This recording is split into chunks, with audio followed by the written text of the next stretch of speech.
We're opening 8 shelters, and we are mobilizing every team we can to help make sure it's safe for the residents and visitors of Manatee County. I'm going to now turn it over to Senator Boyd. Thank you, Matt. I just want to say the state has deployed resources since the last storm. They're here now, and they will continue to deploy the resources necessary that our community needs. Thank you to Manatee County for taking this as serious as it is and doing what they can to prepare the citizens. If I could say one thing, it would be redundant, but it would reiterate what Matt just said: evacuate. This storm has a potential, and it looks like could be a lot worse than Helene. Get out if you're in an evacuation zone. Don't take chances. There's no tomorrow if you are caught in the midst of this storm. So please do what you're told when it's time to evacuate. Thank you. Good morning, I'm Jody Fisk, Director of Public Safety for Manatee County. As Matt said, we are expanding our evacuation orders. They now include levels A, B, and C, and all mobile manufactured housing and RVs. The following locations are opening as our shelters today at 2 p.m.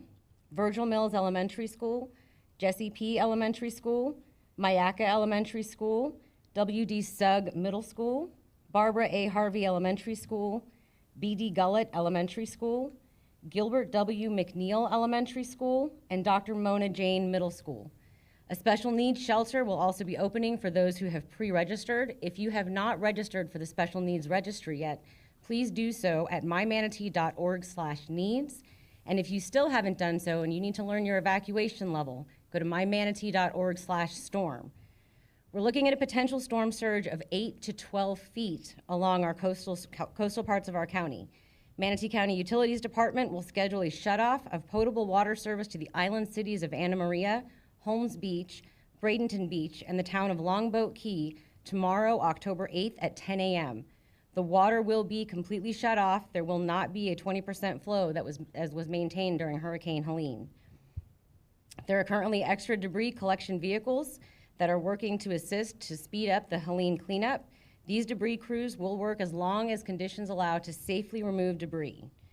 Garbage and recycling will not be picked up tomorrow, Tuesday, October 8th, and Wednesday, October 9th, in order to focus on debris pickup. Manatee County contracted haulers will be joining debris disposal efforts.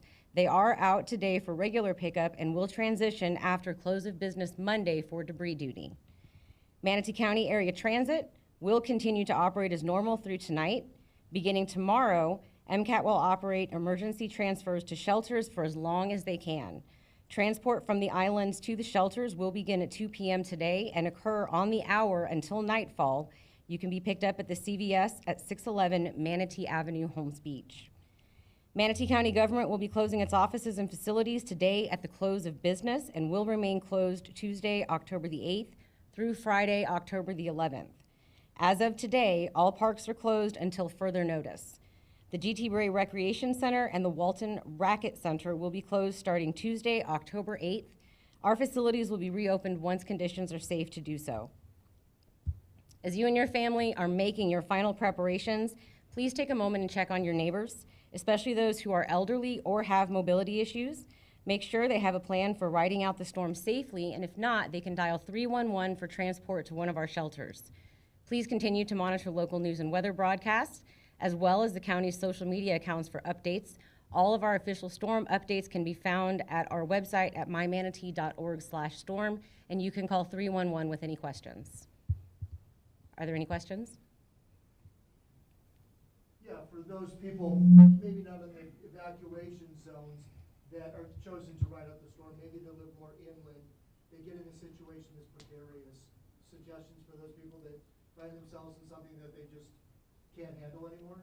If it's an emergent situation, dial 911. If it's safe to do so, our responders will come out to you. If it's a general question, dial 311. Also, this one coming straight at us now, a Cat 5. I mean, this is something that this area has not seen directly coming right from the Gulf right towards us. A lot of people are scared and worried. Words of encouragement or? I would say our teams have been working around the clock really since Helene. There are sandbag locations. We are opening as many shelters right now. We are prepared to open more if the need arises. There are a lot of resources out there. Our website, mymanatee.org/storm, 311. If they would like to go further in their searches, you can look at the Florida Division of Emergency Management's webpage. There's a lot of helpful tips that are out there, but know your zone. If you're not in a flood zone, if you're not in a level A, B, or C, you run from the water, you hide from the wind. So go to our website, look at the readiness and preparedness tips, and again, with any questions, you can always dial 311.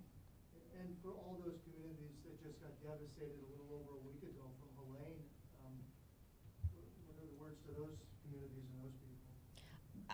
I don't know that there are the correct words. I know that they've suffered a devastating loss, and unfortunately, this storm is coming right at us again.